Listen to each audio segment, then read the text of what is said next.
Welcome to a brand new episode of the Healthcare Honchos.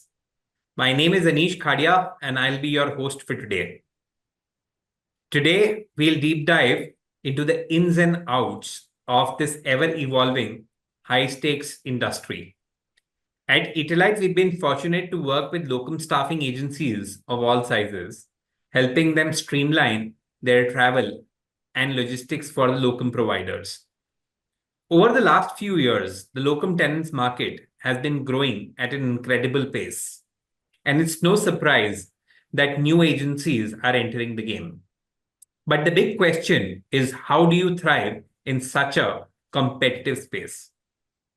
To help us uncover the secret sauce of success, I am thrilled to welcome Todd Becker with us today. Todd has over 30 years of experience in the healthcare staffing industry and has seen it all. From the challenges of starting a new agency to also strategies that can help fuel long-term growth. Todd, welcome to the Etelite Healthcare Honchos. And Thank you, before Anish. we dive in, I'd love for you to quickly introduce yourself to our audience and share about your journey. Very good. Thank you. Good to see you again. Everybody, my name's Todd Wecker. I've started my own small consulting firm, TF Wecker and Associates, and again, wanted to thank Etelite for having me today. So a little bit about me. I started my career in 1989, if you can believe that, and I've been involved in staffing in the healthcare sector pretty much ever since. During my career, I've worked with very large locums companies and small ones. So I've got, there's challenges and benefits of each. I've also been involved in 3 locum tenens startups and another 4 healthcare staffing company startups. So I know the challenges, what it takes to get it up and going and get it profitable.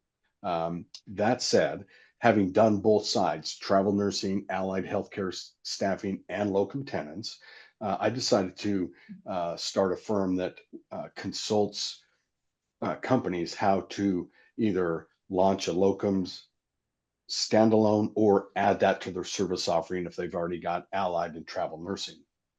I also work with private equity firms and research firms to talk with them about what is happening in the industry.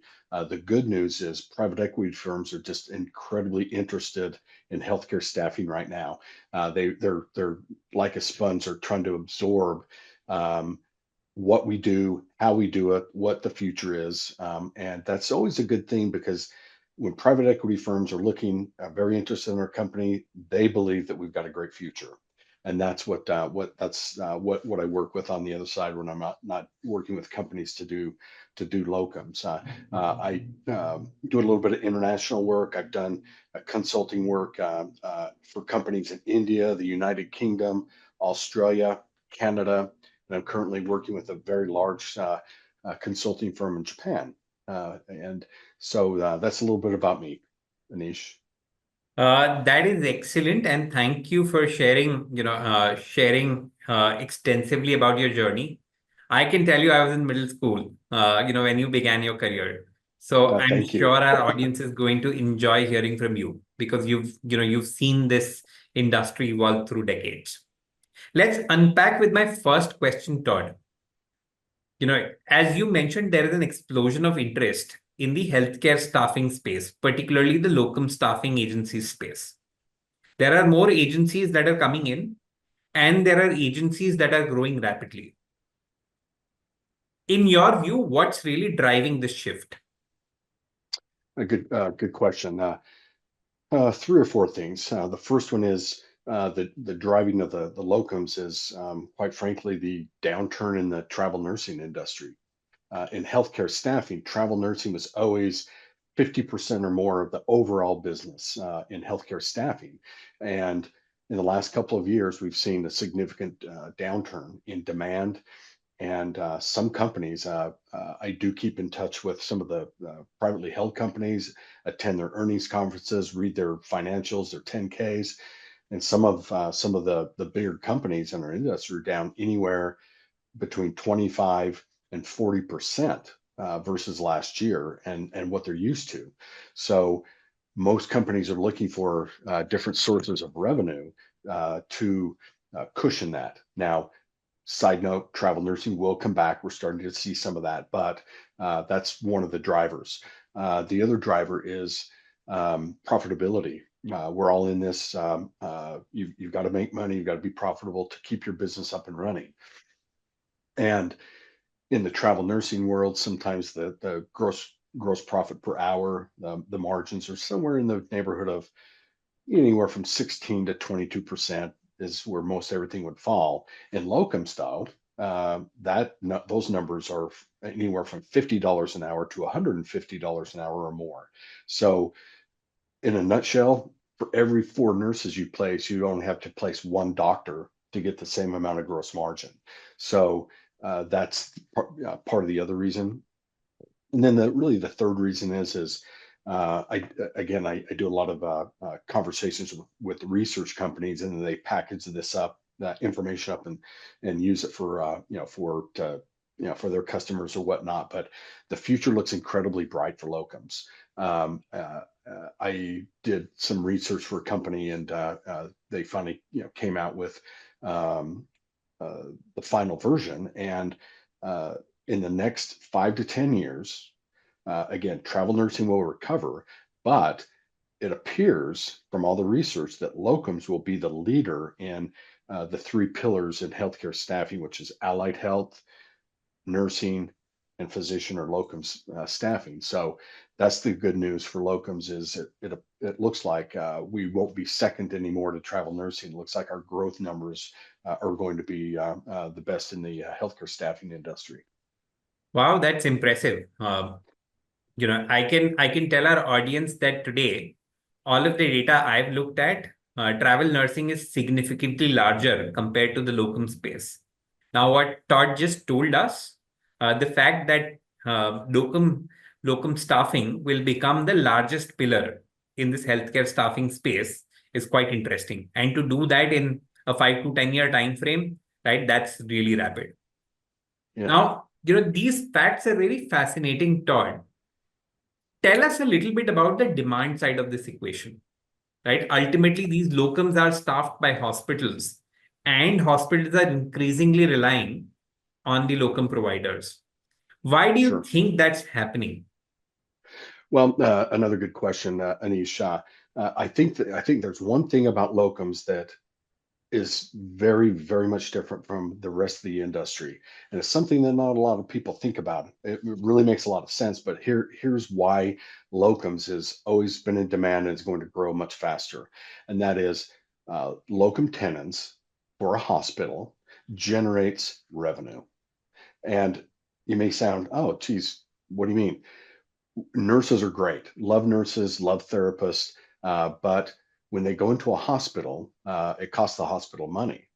When a doctor works into a hospital, they can actually use that doctor's time to send to insurance companies, Medicare, Medicaid, third-party billers with their NPI number, and they can get reimbursed for the time that locums doctor is there. My point being is when a vacancy in a hospital exists, and they have it open rather than use a locums doctor, um, they're losing revenue, they're losing money. And uh, the good part of a hospital is hopefully they're better at patient care, but there's still a business side of running a hospital. And if you can't make money and generate revenue, you can't keep your doors open. If you can't keep your doors open, then you can't see patients and help people improve their lives. So that's one thing that a lot of staffing companies don't realize is locums makes money for a hospital where nursing allied don't. They're still important. Love those two sides, but that's probably one of the bigger things. I'll give just one example. With the research I've done with a couple of the research firms, I'll just give you an example. It came up first on my list: cardiovascular surgery. A single cardiovascular surgeon generates $3.7 million a year on average for a hospital. So an RN, even though he or she is incredibly important, they generate zero. So Yeah. that's why the hospitals are using and will continue to use locums. The second reason is all the research again. There has been a shortage of doctors. It's going to get more severe in the next 5 to 10 years. Hospitals know this. The numbers they're putting out. Another research I'm looking at here, by the year 2032, there will be a shortage of 86,000 physicians in the United States. That's a lot of doctors. That those holes in those companies. So hospitals have been, but are looking more into, we've got to compete. We've got to compete for good doctors. We've got to compete for doctors in general. And so when a locums company calls them and says, I've got a cardiovascular surgeon that's interested in your facility, they're all ears. And Yeah. so again, and the biggest reason is, the number one reason hospitals do use is they have that vacancy. And when a doctor resigns or leaves, the average in our industry is between 6 and 9 months for a hospital to replace their full-time doctor. So in the meantime, they supplement and they fill that hole with a locums doctor. And so traditionally too, versus the rest of the industry, locums jobs, assignments are typically longer as well. Got it. These are, these are super interesting facts to, facts to process. I think our audience will do well to remember two. One, a doctor could cost a hospital, if a full-time position is left vacant for a year, that could cost the hospital upwards of $3 million in revenue. Number two, usually it takes a hospital between 6 to 9 months to fill a full-time position, right? So this is anywhere between half a year's of revenue loss or more. So very interesting facts. No wonder a lot of agencies are now jumping at the locum staffing opportunity. Mhm. However, Todd, one of the things I remember from our earlier conversation is starting a locum agency or a locums division is not an easy feat. Right now, you work with, as you mentioned, three locum staffing startups, and you've consulted with quite a few private equity firms as well.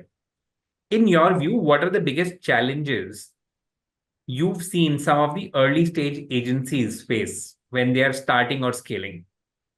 Yes, great question again. Probably the biggest thing is, well, there's probably two, um, and would be limited brand recognition. I mean, when you start a locums division, um, hospitals and doctors, because of course there's two sides. There's the side that you're servicing the hospitals, and the very important side is being able to recruit doctors.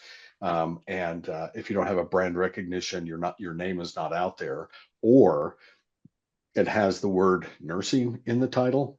Some companies have XYZ travel nursing, and then they call a doctor and they say, well, that's where I'm from. They're like, well, you're a travel nursing company, not a locums company. So those are some of the things I think that companies need to look at, is how they're going to brand their company to penetrate the market. I think another thing is with the companies that are looking to add their locums to their service offering. The biggest thing, and I've seen it literally at least a dozen times, is you have to take your travel nursing hat off, put your locum tenens hat on. They're in the same space, but there's significant differences between running a travel nursing company and a locums company. And if you try to just say, now all of a sudden we're going to start recruiting doctors and using our current operating model, um, you're going to struggle. I've seen it over and over again. So some companies believe me and some don't, but the ones that I've had more than a few clients come back and say, I wish we would have listened to that part before, not tried to run it like our travel nursing company. I'll give you a quick example. In travel nursing, the nurses that go out on assignment for you are your internal employees, your W-2 employees. And locum tenens, they're not. They're 1099 independent contractors. That's just an example. How you treat them, how you do the accounting, how you do payroll is different. You just can't plug a doctor in and have them send them a W-4 to fill out so they can have their taxes taken out and so forth. The market's not set up that way. Another example is virtually in most of the situations, nurses, we send their resumes to the hospital. They look at them, excuse me, and they say, yeah, when can you start? And they schedule them to start. Not so in doctors. Virtually every medical doctor going on a locum tenens assignment will be interviewed by the person they'll be reporting to.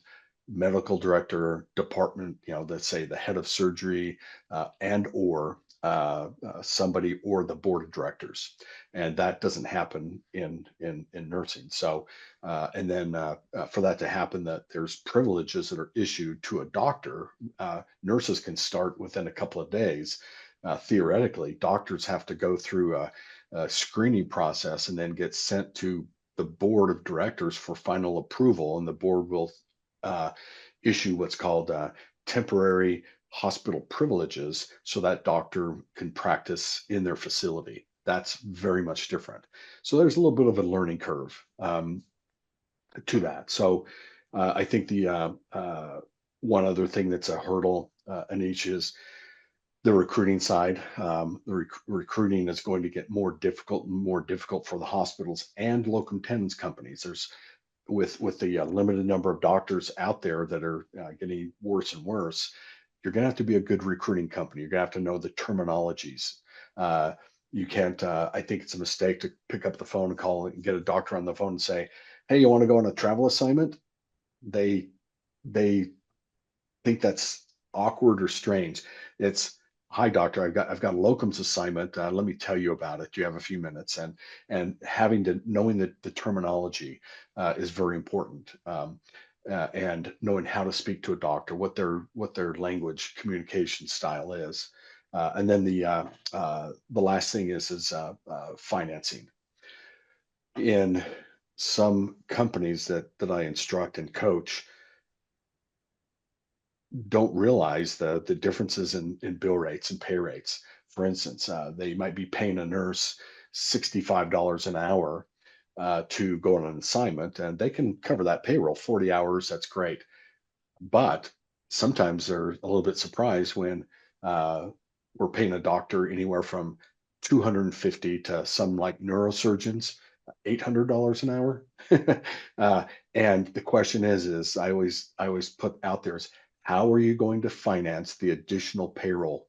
Because as I mentioned before, for every four nurses, you don't have to place one doctor, but it's also four times the payroll costs that you're going to have to cover until the hospital pays their invoice.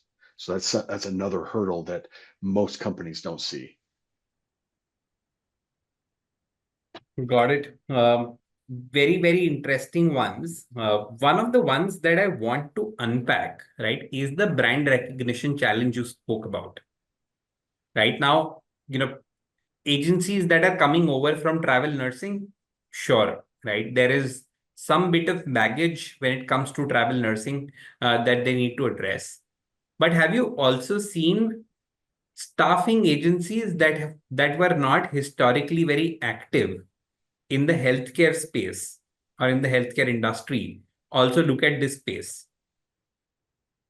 Yes, I think that it's always important to be uh, part of trade associations, going to conferences. I know that Italite, you go to dozens of conferences every year to show the industry you're involved, you're interested, and you're not jumping into this for a couple of months, and if it doesn't work out, you're going to leave. You're in for the long haul, so to speak. And so that's what I think that a lot of companies miss, as well as being part of the excuse me, being part of the industry, being part of associations, trade shows, advertising, if it's on LinkedIn or wherever it may be. But letting the marketplace know, you know you're here to stay and you know what you're doing. And you've got all those you got the payroll figured out. You got the travel figured out. I'll talk about that I think in just a moment, but having all the back office operations in Mm-hmm. place, how to credential, how to recruit, how to make sure that when you get that doctor and the hospital calls and says, we want Dr. Smith to start on, December 28th, then what?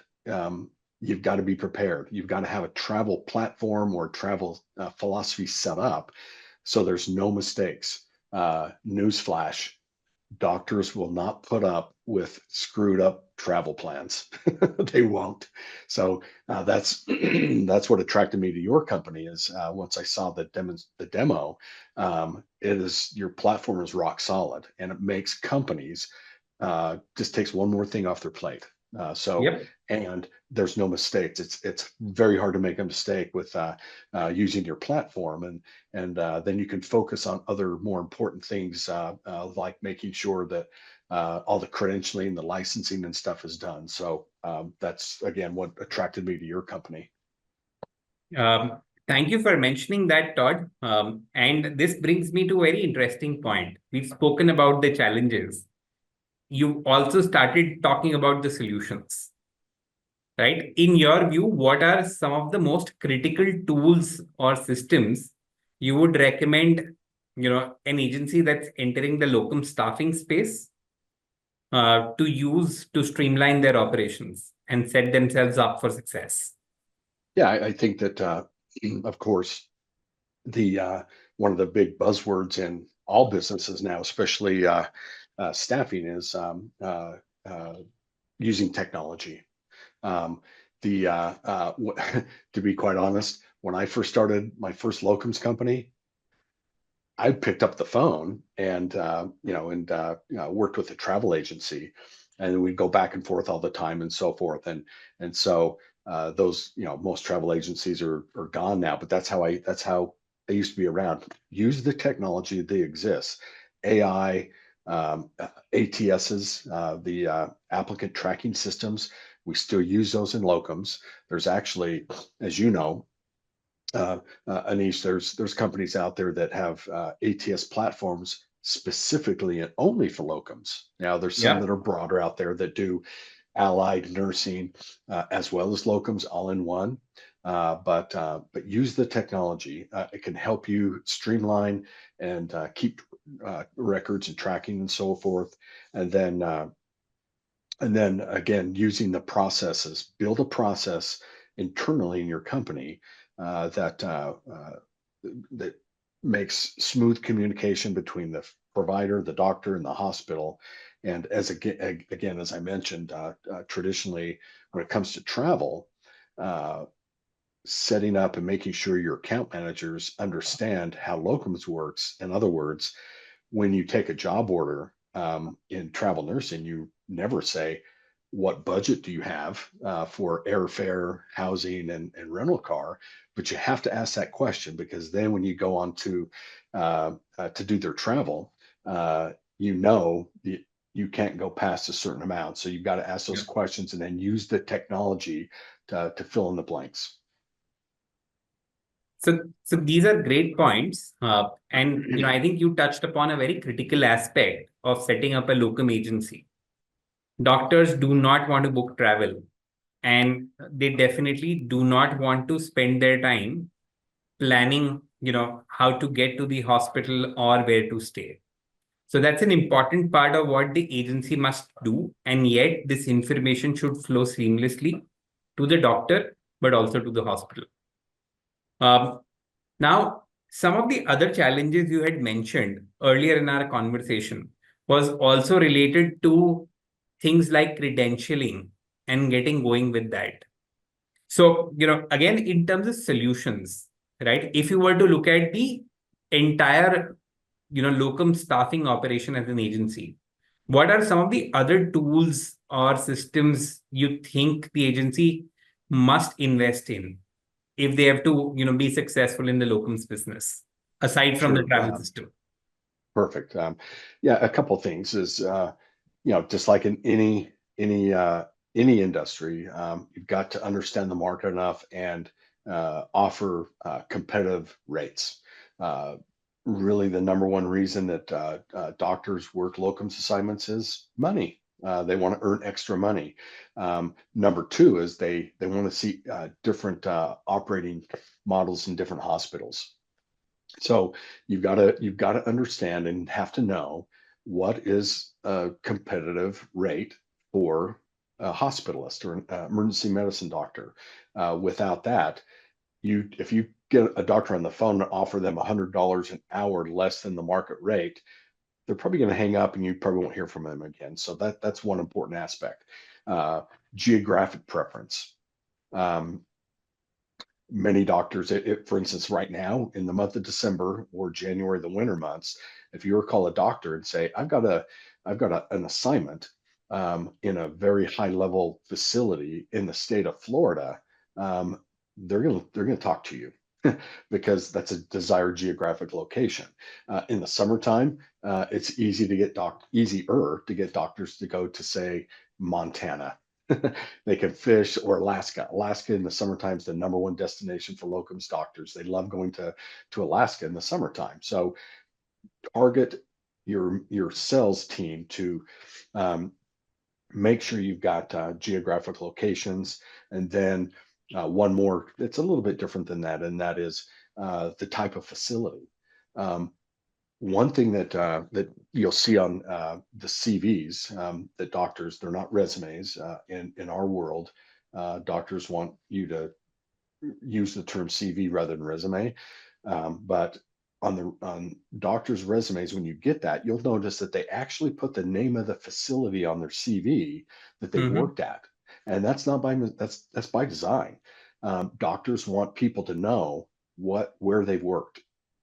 So um, when I've talked to doctors and I've got on the phone with them and said, "Hey, I've got an opportunity at the Mayo Clinic, the Cleveland Clinic, Johns Hopkins," um, they they stop what they're doing and listen, because not only can they put that on their CV, but those facilities are world renowned, and some of their procedures and equipment that they use in those hospitals, the doctors want to go and learn. They're still learning like the rest of us, and they love going to facilities that are world class and very renowned. And and then I think the one other thing is, having you got to have the answers to some of the basics of the job when you call the doctor. How many patients they're going to see per day, um, what the schedule is. A lot of doctors work seven A to 7P, or 7P to 7A, 12-hour shifts, 7 days on, 7 days off often. What procedures are they going to be performing? Um, if they ask you, oh, you want to send me to the ER, am I going to be required to intubate patients? And you say, I don't know. That doesn't help your cause. So be prepared, ask the right questions from the person giving you the job order. And then, of course, like all sectors of healthcare staffing, build trust in the doctor by being honest. If you don't know, learn from that mistake, but don't guess. Um, be honest, start the relationship out, because the doctors have a lot of choices on who they can work for. But they're like the rest of us. I've had many, many doctors say, the reason I work for your company is I like you. Mm-hmm. And it's interesting, but they will do that. And then create a positive environment for them on the onboarding. Once the hospital selects them, the credentialing, um, helping them get all their documents together, and making it a seamless process. And again, it goes back to a little bit further down the road, but when they get a start date, all the doctor needs to do is say, I want to fly out the day before in the morning, and I want to return here. I would prefer the first floor, the top floor of the hotel, and this kind of, size car, and you do the rest. Yeah. Take that burden off the doctor's shoulder, because, as you mentioned, Anish, they won't stand for mistakes, and they're and most doctors, by the way, are working locums, but a lot of them, about almost 60 to 70% of locums doctors, already are working full time. They don't have the time to do their own travel. And if you say, well, you got $500 a week, they're going to look at you because nobody else is having their doctors do their own travel. Every once in a while, they'll say, "Oh, my spouse is likes to do this," but it's rare. So you got to get the travel down. So that's one less thing for the doctor to worry about. And if that's the case, you'll build a great relationship with them. Got it. Um, Excellent point, these. Now, let me get to my next question. This market is fast getting crowded, right? With newer companies, both from the travel nursing side, but also from, other staffing domains stepping in. If you're an agency that's trying to carve out a niche for yourself, right? How do you stand out from competition? Good question too. Um, in no particular order, got 4 or 5 here, but I would say identify market gaps.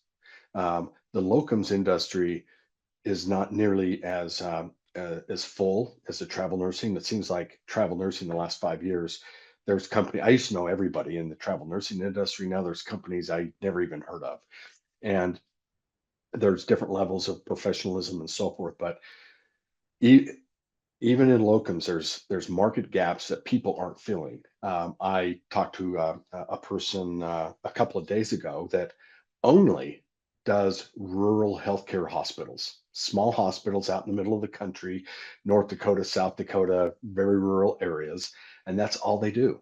Now that person went out and found a gap that other companies were missing, and started his business and is doing actually pretty well. Another thing would be um, focus on specialty areas. I mean, you it's hard to start out and be all things to all people. So in my opinion, go and target and say, for the first 6 or 12 months, we're only going to put our focus on these specialty areas. And it could be advanced practice, nurse practitioners, physicians assistants, and CRNAs. It could be that, as well as doctors. But if I was doing medical doctors, I'd probably pick out 5 to 7 or 8 specialties and focus on that and let your team get really good at those. Because if you get too broad, you're a jack of all trades, master of none. And I always tell my clients, it's better to be great at 5 specialties than average at 10. And so that's one thing I would suggest as well. Highlight your differences. There's something different about your company. You started a division or locums company because you believe that you could do it better. What is that? Shout it on the rooftops, put it in your advertising, and practice it.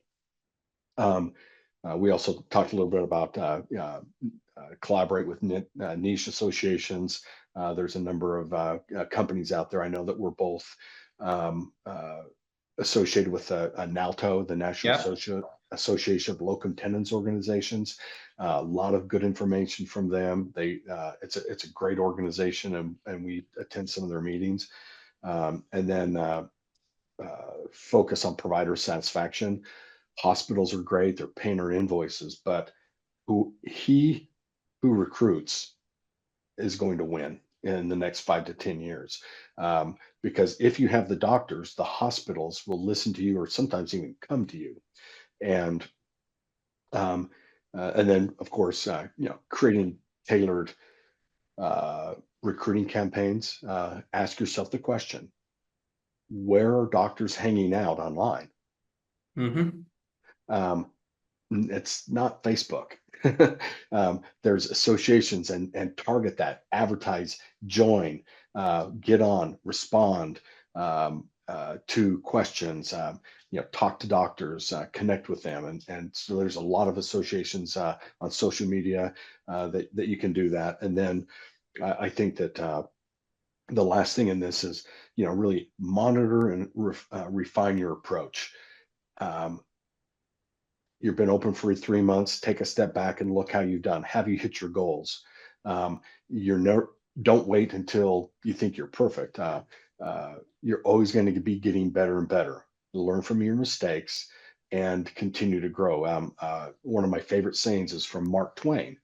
Uh, he said, "Continuous improvement is better than postponed perfection."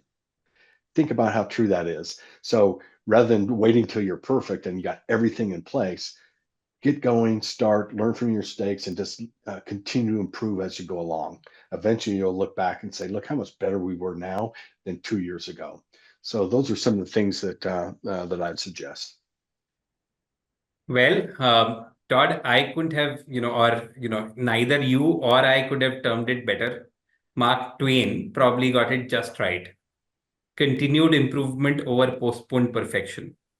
So, folks, with that thought, it's a wrap for today's discussion. A big thank you to Todd for sharing his insights and expertise. I'm sure you enjoyed the factoids that he had for you and also the deep insights that he's developed over the course of past 30 years on the locum staffing and the healthcare staffing space. I'm confident you listeners will walk away with some valuable takeaways for your own journeys, whether it is as an agency or as a provider. If you have any questions or thoughts, don't hesitate to reach out to Todd or me, through email or via LinkedIn. Our contact details are provided in the description below. So look at that. Be sure to follow both of us on LinkedIn to stay updated, or follow the Italite page to also be updated about work we do with locum agencies. Thank you again for tuning in today, and I look forward to bringing you more engaging and healthcare-focused conversations going ahead. Until next time, stay curious and stay connected. Thank you. Thank you.